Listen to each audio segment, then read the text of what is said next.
This is the Paul Gough audio experience, business lessons for physical therapists. My name is Paul Gough, former professional soccer physical therapist turned successful business owner and best-selling author from the UK. Each week, we answer your questions and bring you an inspiring story or person from the global physical therapy community. This show is dedicated to sharing with you everything you need to know to become hugely successful in private practice. Thanks for joining me today. Now let the class begin.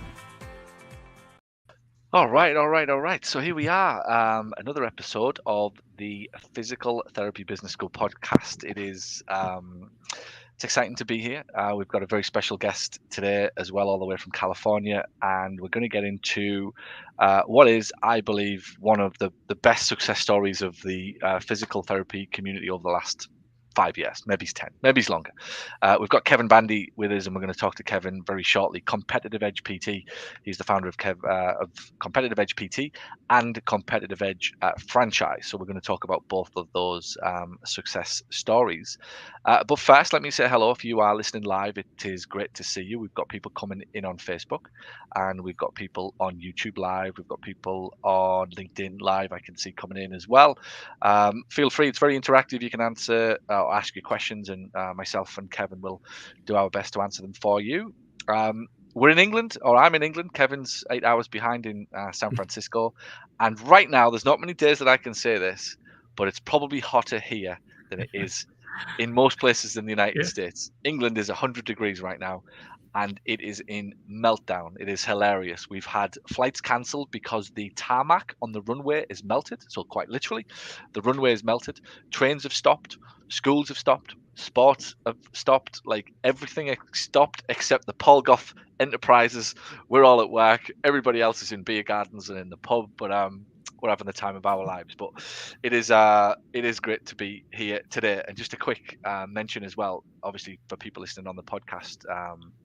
We've got a massive event. Speaking of heat, we're going to be in Orlando October 6th, 7th, 8th, and 9th. Head over to ppmlive2022.com.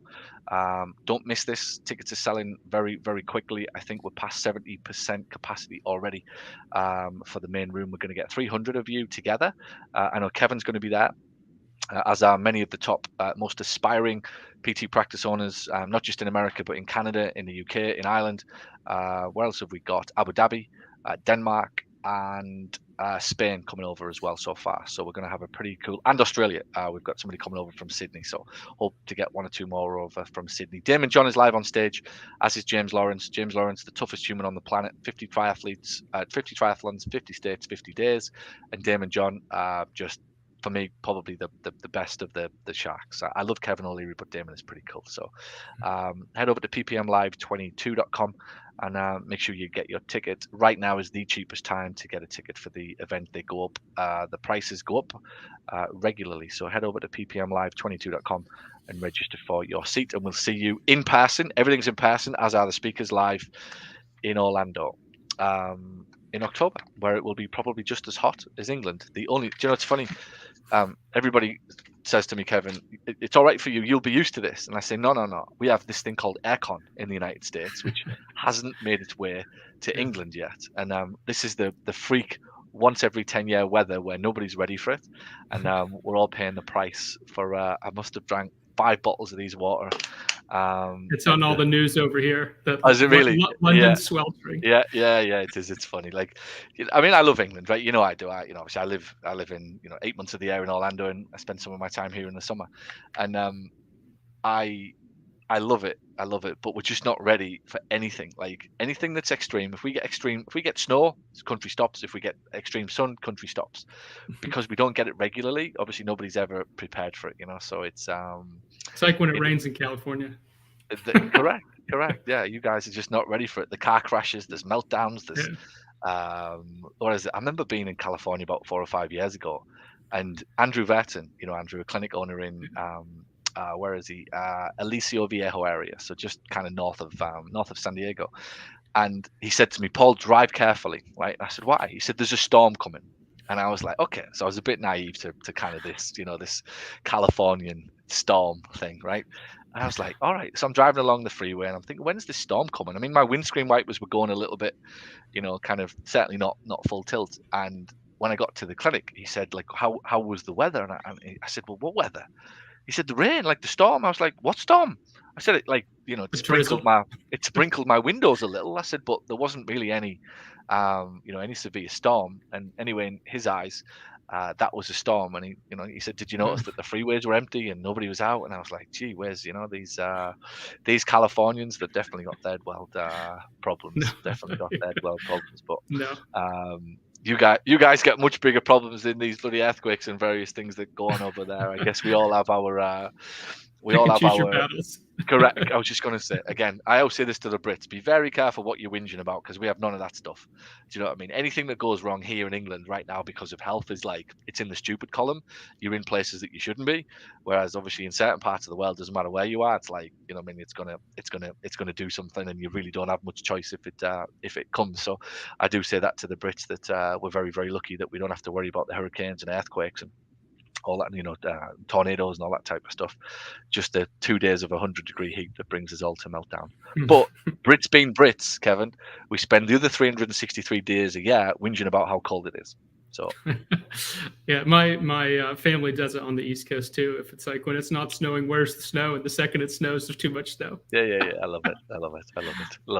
So Kevin, let's get into it. Obviously, you and I have known each other for 5 maybe now, 4, 5, a 5 little years, longer, maybe even 6 years. Yeah. 6, God, yeah, 6 years. It's been fantastic, and what a journey as well. It's been a privilege to watch your growth. I remember the first call that we had where I think you were joining or signing up for the accelerator program, whenever it was back then. And you were just getting started, just getting the business going, and maybe it's like a low 6-figure revenue, 150,000, 200, whatever you'll have been. Fast forward, even less than that. We had like $12,000 in the bank, and I told my wife I'm going to sign on to this business program with this British guy. She's like, "Are you sure?" And I was like, "I got to take a shot somewhere." I love it. I'm the last chance saloon. I've been a few people's last chance saloon, Kevin. Right time, right place. I think I was Natalie's. I'll give it one more go. We'll see what happens with this guy.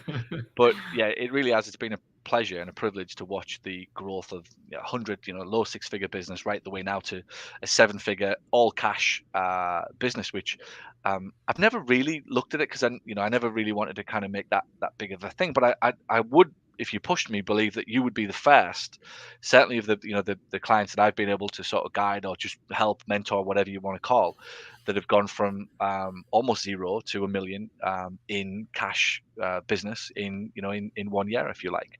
So it's been quite the journey, all the way from however many 40, 50, 60-hour work weeks, just you, to now a team of 7, 8 people, to a franchise. So successful was the private practice that we now have a franchise on the back of that, and people from all over America interested in becoming the next competitive edge PT. So it is quite the story, and we're going to get into it, and I'm very excited to hear more about it. So tell me a little bit about it then. Tell me your journey. Tell me, tell the listeners a little bit about your clinic, how you got started, and where we got this idea from in the first place. Yeah. So, first off, thanks for having me. This is fun. And thanks for the journey. You've definitely been a huge part of it, and your team.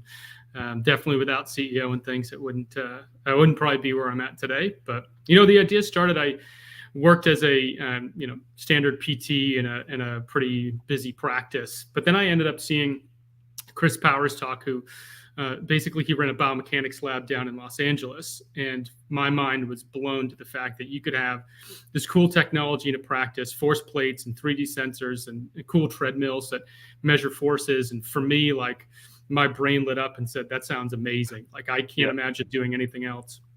And so I came home and told my wife that we're going to start a practice and it's going to look like this. And she just said, sure.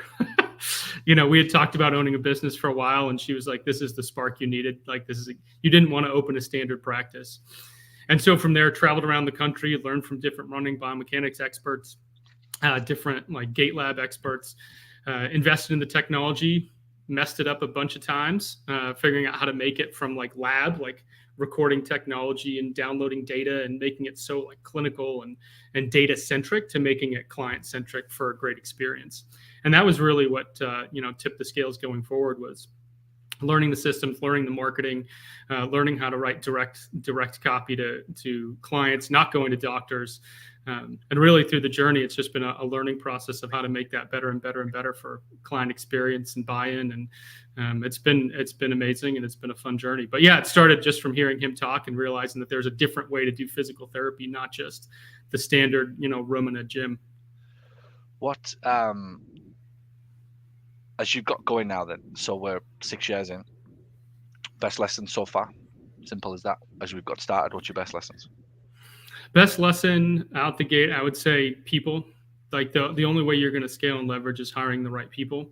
And you have to have systems of what you're looking for. So culture fit, background, what they can do for your company, what problem are you trying to solve. Without a doubt, you can't get out of practice and grow a practice without having people and without having a mentorship, leadership structure to grow those people, to leverage them to be, a team. The synergy that a team has is pretty impressive when you get the right people together. What's your biggest successes? You've been in business now 6 years. What do you think your biggest success is? Biggest success is hammering out systems, systems to make things as efficient as possible, finance, marketing, sales, having things written down, buttoned up. They're always changing, but something that works and is successful, that produces high quality leads that are interested in booking, leads that end up booking out plans of care, share reviews. But that all comes from systems. I think we've done a really good job with that. The team has. And then we've done a great job of meeting rhythm, I would say. So quarterly meetings, annual meetings, weekly meetings. We have a pretty set structure of setting priorities, rocks, if you will, and having the right people handling the right problems is where we've had a lot of success. And, kind of the idea that the score takes care of itself, like the cash will come in and you'll be successful if you get all the other things right. Let's go all the way back then. How did you get the courage, the kind of wherewithal to just get this thing off the ground? Well, at the beginning, I had to, because I had ended my other job and I needed to support 4 kids at the time. So it was sort of like the inspiration from desperation. It was definitely something that I wasn't going to let myself fail. I wasn't going to, make this huge investment and then not follow through. And I had the support of my wife in the process. She's as much a part of the business as anybody else in the company. She just doesn't come to work every day. Huge supporter. But from there, it was really the tenacity to be around other people, particularly in your group, and seeing other people do it, that I saw them having success and I saw them, what they were able to do. And it's like, well, why can't I do the same thing? And so you set a plan, you stick to the plan, you hyper focus, and you get things done over time. But the tenacity came is because I want to provide for my family. It's always been the goal of my business, is to have time to be with them. And that's enough of a why, enough of a driver to get it going. I love it. And I think I'm very much the same, where if I can see it, I can do it. And a lot of belief. I think if you really focus in on that, there'll be people listening who are a little lost and not really sure of the direction that they want to go in. They kind of have a vague idea of the outcome that they want. And really what I find in the middle, the gap, the bridge that they need to cross, is just somebody who's done it. Mm-hmm. And if you can surround yourself with enough people who've done it, and you really do have that belief in yourself, that tenacity, that will, I'm in the middle of writing a new book right now, and I think the words I used were, the difference is character over confidence. And many of us have to bridge this gap, that we don't have the confidence necessarily to do something because we're not very good at it. Like, you think about where confidence comes from, and it really is that it's this thing that we build in ourselves when we get good at something. So then how do we get confidence if we haven't done it yet? And we need to do it to get the confidence, right? It's such a head fuck, that like whole thing that we've got to do as people, as kind of entrepreneurs, as boundary pushers, as people who are aspiring to be better than what we are today. And I think really when you look at it, it's a question of character. And the words I would use is, your character is bigger than your confidence. Really, at that time, you care more about who you are and what you are capable of, and what you're about, really, than potentially getting something wrong, or the fear of rejection, or just even having to explain to a partner or to your wife that you just didn't work out.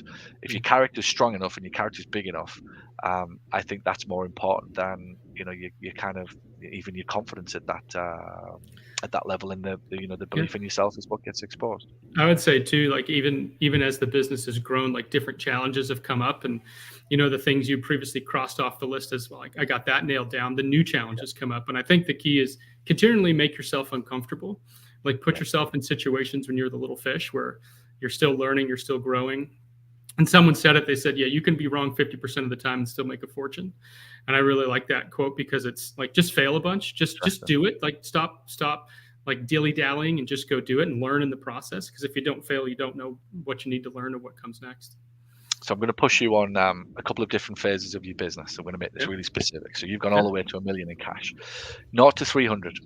Biggest challenges, best decisions in that period of time. Somebody's listening to this right now who's in that 0 to £300,000 revenue phase. What do you have to nail in that period? What were the big decisions to get right to get you through it? In that phase, to get there, you needed to nail marketing. I mean, that's always going to be the piece, but you needed to have who's your avatar? How are you speaking to them? Have you niched down? Like, are you casting too wide a net?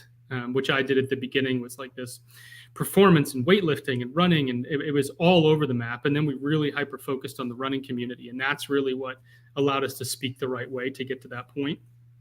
But once we started speaking to the right avatar and getting our marketing down, then we had an influx of clients. And I remember the thing that held me back in that stage was that I was scared to hire another PT and scared to hire a front desk, because I was looking at just like day-to-day or week-to-week projections on cash, and I didn't create a longer-term cash flow of how they could pay for themselves once they came into business.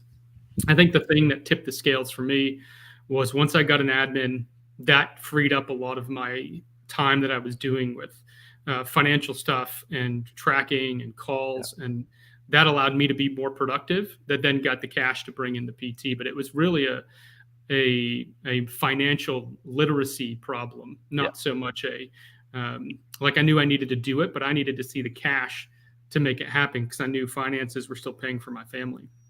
So, and the reality is, I mean, it's not that difficult of a calculation. You just need to look at it with a longer term eye than just month on month. Yeah. Fascinating. I was talking to somebody this morning about this, that really that first phase, I would say marketing and customer service. If you really nail marketing and customer service, and you get those two things right, that's the focus of 0 to 300. That's the foundations with which your business is built on.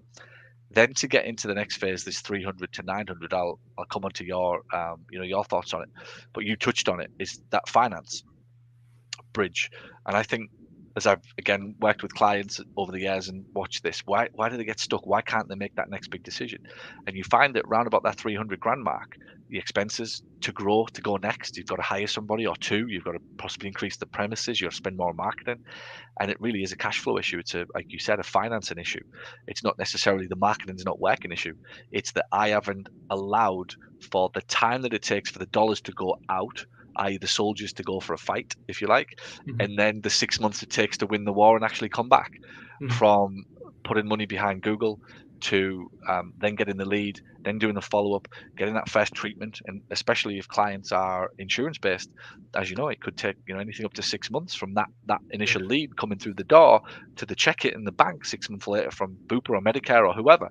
Then what we really have is a financing issue, and what we really have underneath that is an underestimation of the time it takes for the dollars to actually be converted, marketing back into to profit, if you like, into cash. So if marketing and customer service is important in that 0 to 300, finance is the bridge to give yourself the room to grow, and like you said, financial literacy or clarity. The phrase I've started using recently at a few events is a professional finance department, where you just have a good line of sight as to what's happening in your business. You've got a professional PT department, get a professional finance department. So what's the magic between 300,000 and 900,000? What do you think? Yeah, in that phase, I would say it has to come down to people and building your team. Like you have to get your time back, and you have to have the freedom of thought, time to think, to be able to make the bigger decisions that are going to move the company forward. And really, it comes down to, if you have the marketing's working and you have regular sales training, you can bring people into the practice, but then it's more, can they stick? I think you see some, as you bring in clinicians, you might see some drop-offs. You might see some, because it's not the guy anymore. It's not the person who started the business. You have to really, those personal connections now have to be developed in a totally new person that hasn't built them over the years. And so that's where you have to almost it's like transfer your ethos into the people of the practice. And it's not even, yeah, here's the thing you need to do. Here's the, the KPIs, here's the structure of your day. It's more the core values of the practice, what made it grow in the first place. It's how you make people feel. If you can instill that in other people and you give them objective clarity on exactly what their role is and what the outcomes are, that's where you get the time and you get the resources to grow a practice. Without that, it's like bank it today, bank it tomorrow. If you're constantly, hey, if I see a couple more evals this week, I can make X amount of money. If you continue to play that game, you'll never grow because it's just a losing battle. There's only so much time. And at some point you have to make the decision to say, I'm going to bring in somebody else and I might have to accept less performance than I can produce myself in the effort to scale this and grow this further. Yeah. I think the challenge for many, as I've watched it go from 300,000 to 900, is they tried to do what they did in the first three. So in the first $300,000, it's personality based and it's people based, really people based, which it always is going to be. But the problem is you can't always scale people's personalities, and I think that's what tries to happen. Is we rely upon. That's when you hear people, I'm worried about my rock star PT or my superstar PT leaving.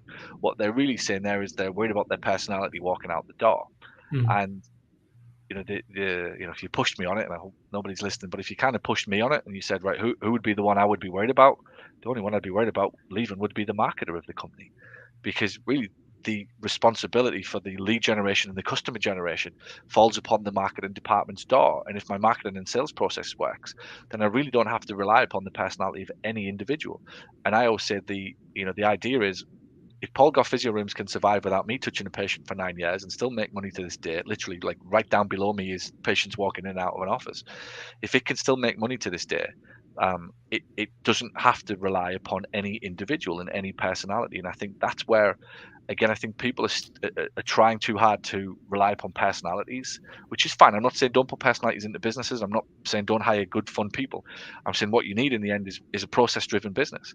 That if that's if you don't achieve that, you're always at the mercy of a personality that you might have to keep for longer than you wanted, or B, when they walk out the door inevitably because they want too much money or they just move across country, then you lose with it, the patients, the referrals, the Rolodex, if you like, when what we needed more than anything was a referral process from lead generation, Google, Facebook, newspapers, doctors, whatever it would be. Doesn't matter who the treatment is, as long as they're competent, as long as they're fun, as long as they're polite, and you're not going to not hire these people anyway. My theory on where people are getting stuck is that you're the master of processes and probably as good as anybody I've ever seen, and it's no coincidence that you breezed through that that 300, other than probably COVID for a little bit, which most people got a little kind of stuck. It was just a constant climb for you all the way to $1 million. Yeah, and I would say it's as much me, it's probably more my staff, like having the right people that are more organized than I am. I might have the the ideas and the higher level outlook on what the situation is, but they're organizational masters, and they keep me in check a lot of times. But you need to have a system in the first place, and you need to have like the whole customer life cycle from initial contact all the way through. Each person needs to know their role and know the number or a couple numbers that they're directly responsible for.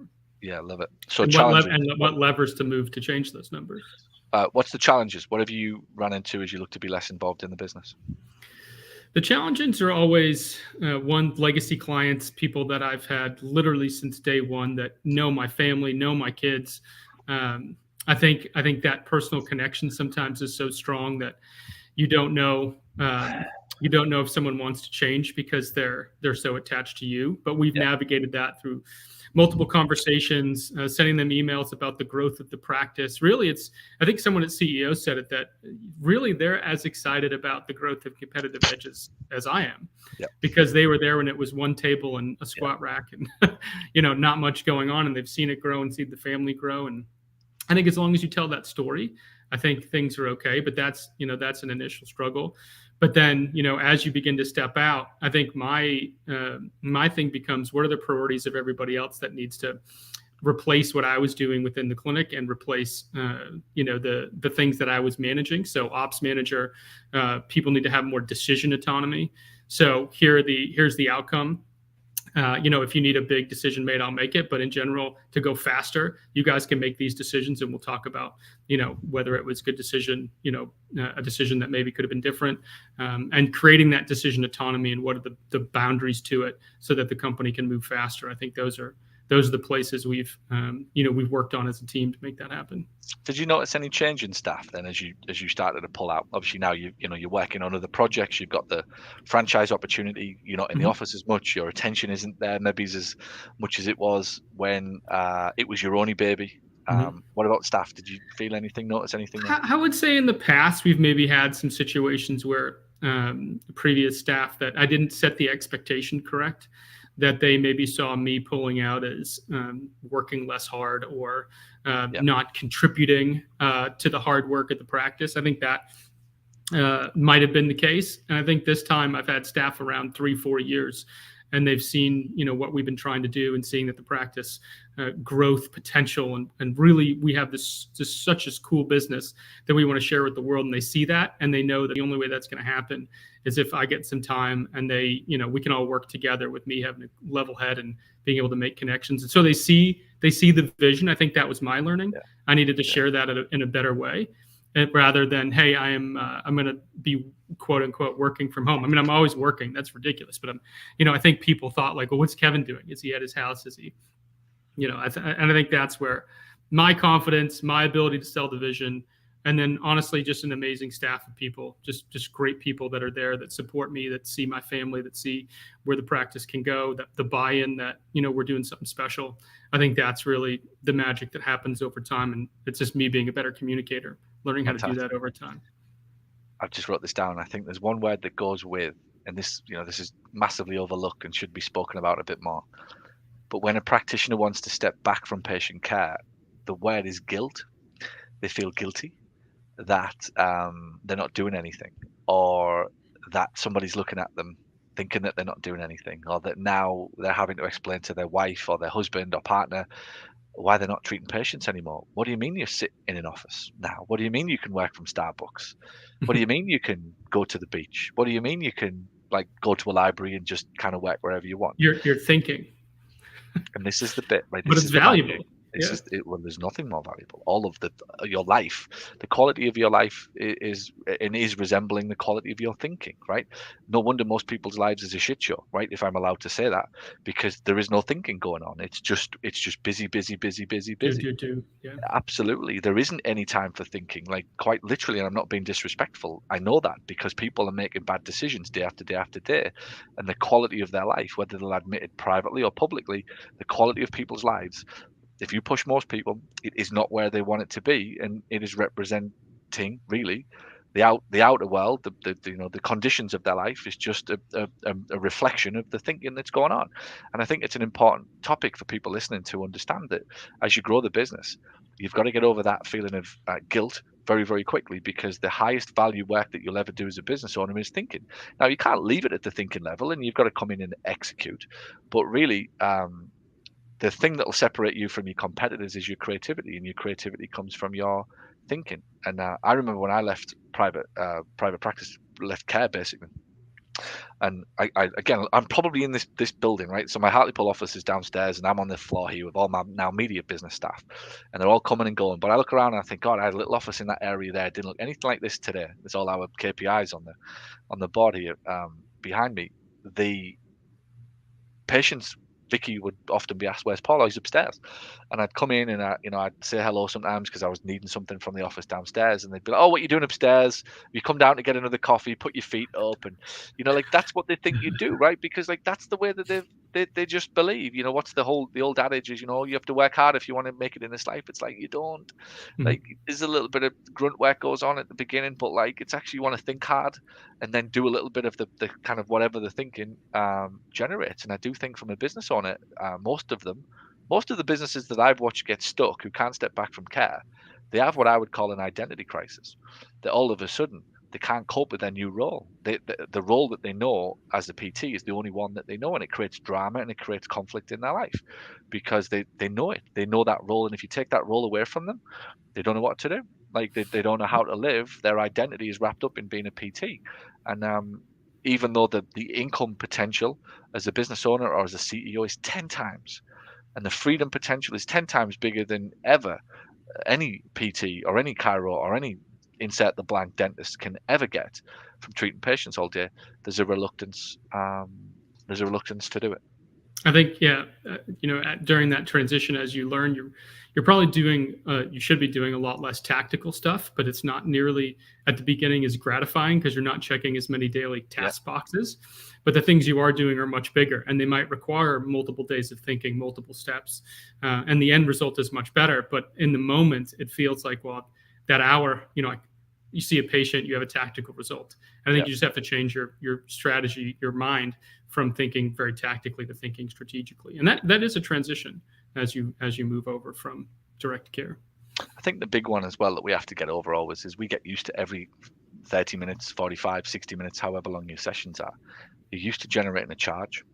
And it's difficult when you sit down to write an email marketing funnel to kind of mentally understand how much you've just been paid for that hour. When you're writing 4 hours worth of emails, you will get paid a lot of money eventually, but it will take time for that money to come back in. And I think that delayed gratification is a gift. And again, from what I've watched with business owners, the ones who make it across that no man's land of, I want to be a business owner, but I'm kind of still stuck treating patients. The ones who are stuck halfway, they can't get their head past that. They get paid. They get paid for what they kill, if you like. Today, they eat what they kill is the saying in sales. But in our world, we've got to get into high leverage activity, high value activity, which might take weeks and months before we actually get paid. And again, I have full admiration for business owners, people who are stepping back from the day to day of their business, because that's the reality of the world that we live in. It's got to take so much confidence and belief, certainty in what you're doing, good direction, good people around you, guiding you, around other people who are doing I'm stepping back, I'm just as frightened as you. Like all of these things, these little pieces, it's like battleships, I guess. You're kind of lining your pieces up, that if you've got them, you can fire the gun and off you go. Yeah, it's very much a process, but you just have to make the decision to say, I'm doing this. This is what's best. I'll figure it out as I go. Have the confidence and, like you said, I think self-belief that this is the right decision, and you'll get the confidence later. Fail forward, win or learn. Two beautiful phrases. Biggest lessons you've learned about your leadership style and sort of managing people. What would you say? How have you evolved over the last 6 years? Yeah, I would say I've had a strong background in leadership, and I've always geared or leaned towards more of a mentor leader, being there on the support side of the matrix, being able to help people through problems, help when they get stuck, talk through issues. That's always been a fairly strong side of my leadership, I feel. And as time has gone on, and I've needed people to be reach their potential, to be as autonomous as they can be, I've definitely needed more of the accountability, candor side of my leadership, to be able to be direct, to be able to have set objectives, to kind of corral my own thinking, to give the right outcome, and not be so scatterbrained of I want all these things, but I can't focus.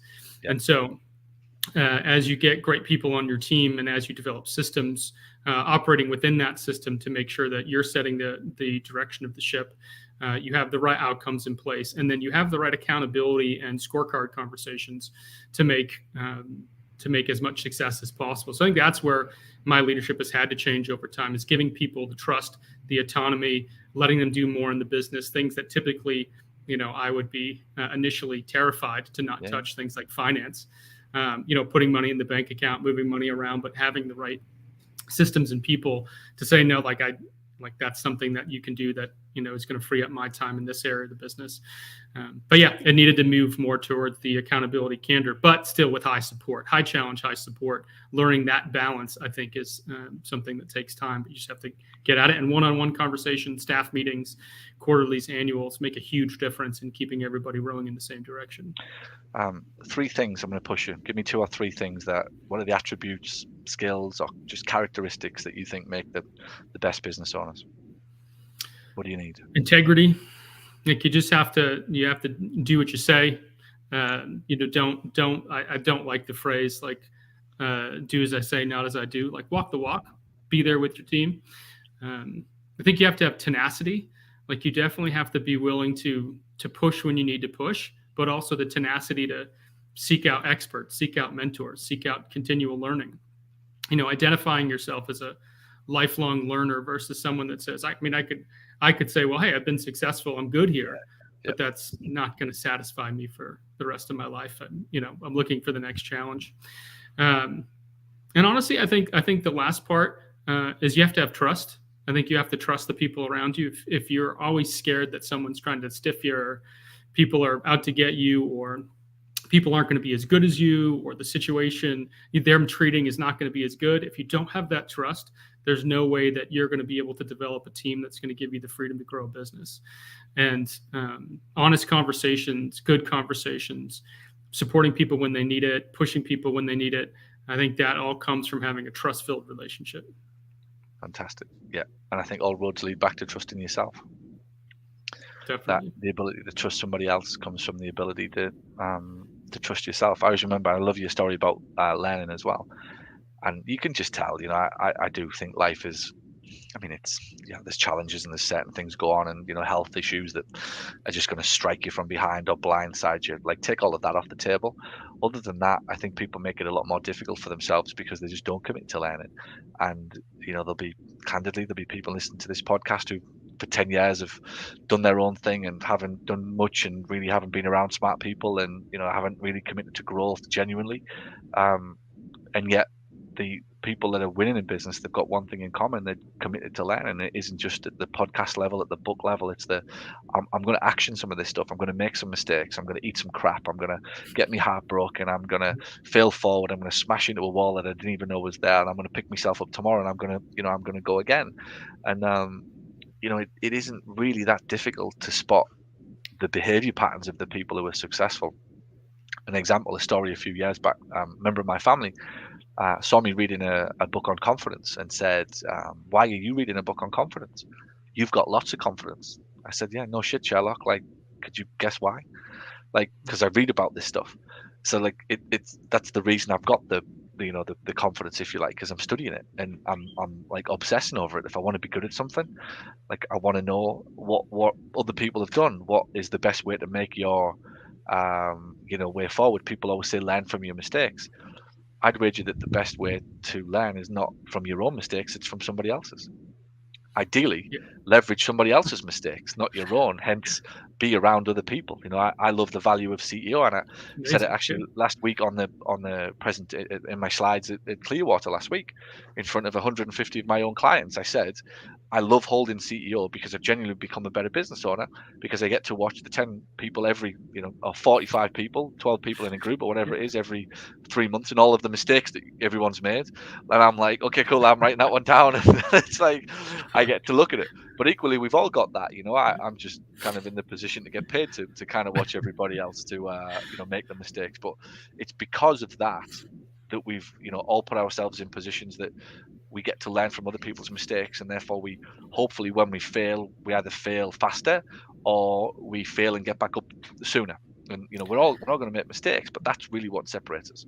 I think that's the last phrase, like fail faster. My things I've had to learn is I tend to want things buttoned up, and I can be like, hey, I want this to come out perfect, and whether it's an ego thing or like, if I'm going to put this out and my name's behind it and I need it to be just so. And over time, that's changed to where it's like, no, just get it out and figure out what's wrong. But you had to learn to be that uncomfortable. You have to learn to accept failure as part of the learning process, because if you don't move fast enough, and you end up waiting and building this amazing thing that then doesn't fly. And you had one shot instead of having 20 shots in the same process. So let's go into the CEO boardroom. What's the best thing you've learned as a CEO member in the last 3 years now? I think you've been in the program. What have you got from it? How has it helped you? Well, there's lots of things. I don't know if I can distill it down to one thing. I feel like every time I go, I have like 18 pages of notes that take an entire 6-hour flight back to California to distill down. I remember telling you this, right? I remember the day you signed up for CEO, you called and said, well, are they all in Orlando? And I said, why isn't it in Las Vegas? It's supposed to be in Vegas. That's what you said. That's right. You said, why isn't it in Vegas? I said, look, it's in Orlando. And I said, but that's good for you, right? And I immediately turned it. So this was my, Paul in his sales and objections handling mode. I said, but that's good for you, Kevin, because you're the lucky one, right? And now you're thinking, how am I lucky? Like all these other suckers are like an hour away or whatever.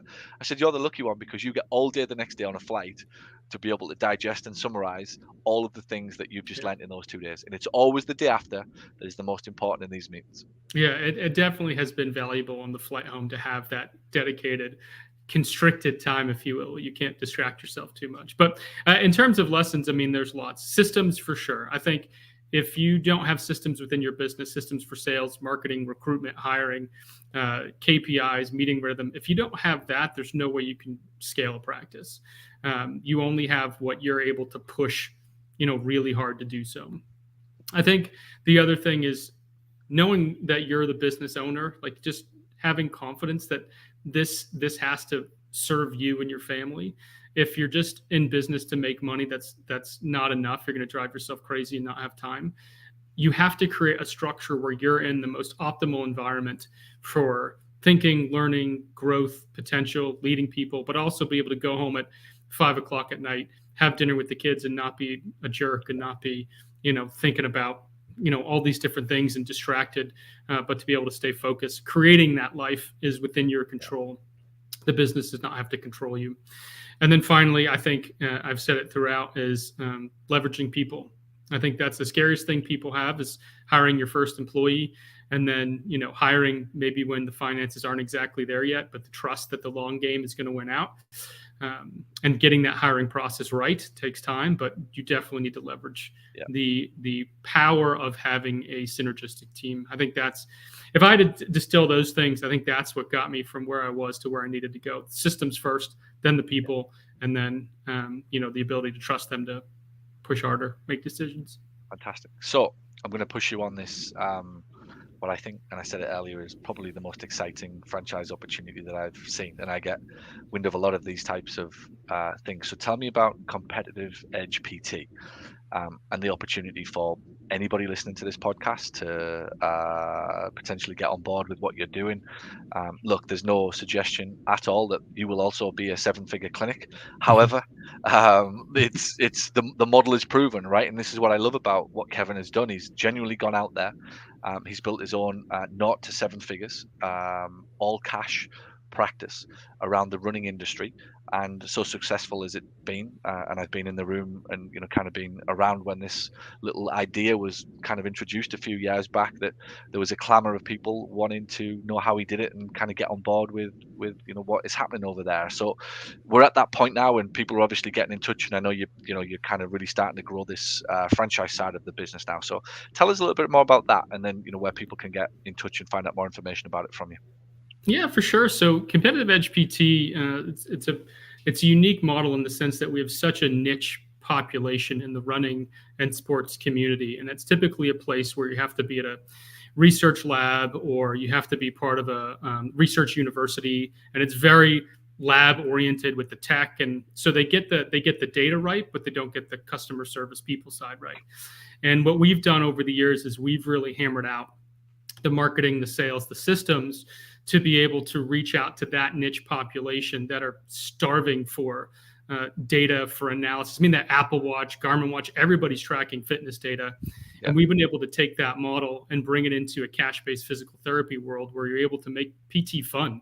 It's very different from, a standard practice. Here you have TVs and tablets and bar graphs and sensors. It's super fun for clients. And we've had, tons of great reviews. And basically we've been able to take that and create a system of operation that allows that business to thrive in terms of the Google ads, the Facebook marketing, the community marketing, how to get in touch with local teams and running clubs and triathlon clubs, how to build your sales pipeline that targets that niche avatar of runners and triathletes, and then finally how to take them through a full plan of care, how to optimize your finances. We've done all that and buttoned it up so it's plug and play for each member of staff and for a business. And we're excited to share that with people that want either an investment opportunity as a second business or someone that's looking to be an entrepreneur, thinking about starting a business, loves running, wants to get involved in a population that's probably going to continue to run and continue to grow as people get healthy and stay healthy.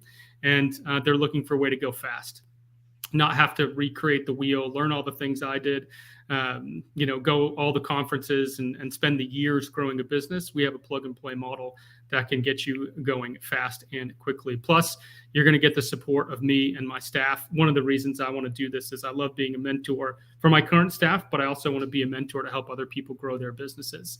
So those people that, come on early to our franchise system, you're going to get me, you're going to get my full attention, you're going to get my full passion, and we're going to work together to do something special. I love it. And anybody listening, I've known Kevin 5-6 years, and I can tell you I'll be careful of the phrase I use, but there's not many that I've met that I wouldn't just want to hang around with. He's the most just decent, honest, kind, just good all-round guy. I would trust him with everything I've got, and I couldn't give him a higher endorsement than telling you that if you're even remotely interested in what he is doing, reach out to him and have a conversation. It's a great opportunity. He's gone through the school of hard knocks for you already, and he really, really is a good guy when it comes to how much he cares about his team and his people, and the time he commits to his extended family, shall we call it? Not just his rather large family.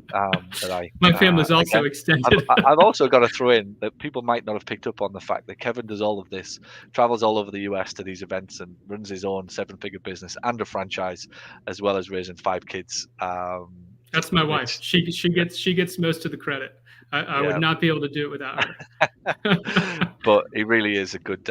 It's just an inspiring story. It's just amazing what he's doing, what he's done, and what his plans are for the future. So if you're looking to get on board and get behind and underneath on the ground floor with whatever you want to call it, a business that's already taken off and get in early, probably while it's very cheap, I would imagine, at this point, if I'm allowed to say it. It's certainly not going to get cheaper anytime soon, but get involved and at the very least reach out to Kevin and have a conversation with him. Kevin, what's the best place for them to start? How can they get hold of you? Yeah, they can email Kevin at compedgept.com. You can send me a DM on Instagram, Kevin Vandi PT.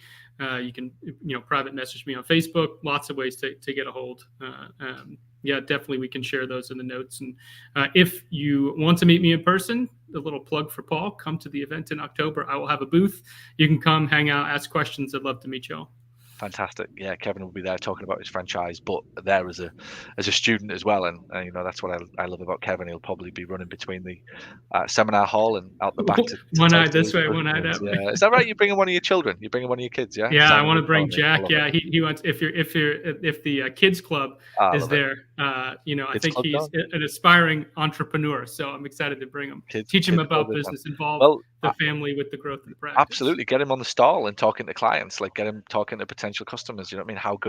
How good would that be that he gets to not only work the stall, if you like, work the booth, go in and listen to Damon John and James Lawrence, obviously running. You're going to have, and that's why I think it's a great event for you, because you're going to it will attract naturally runners who want to get close to James Lawrence. I'm excited to meet him. Yeah, for sure. Someone I followed. Me too, very, very much. And obviously the kids club going on for a few days as well as a babysitting service for you that allows you just to let your hair down a little bit on the Friday and Saturday night. So where can we get the guide? I can see that we've put a guide. You've got it in the chat, haven't you? runningptguide.pg. Have we got an easy link for that, Macy, or should we just put that in the show notes? Well, people can reach out to you, can get it, can't they? Reach out to Kevin. I don't even want to start reading out, what is it? Competitive Edge physical therapy.lpages.course. We definitely need to fix that one. We'll get it.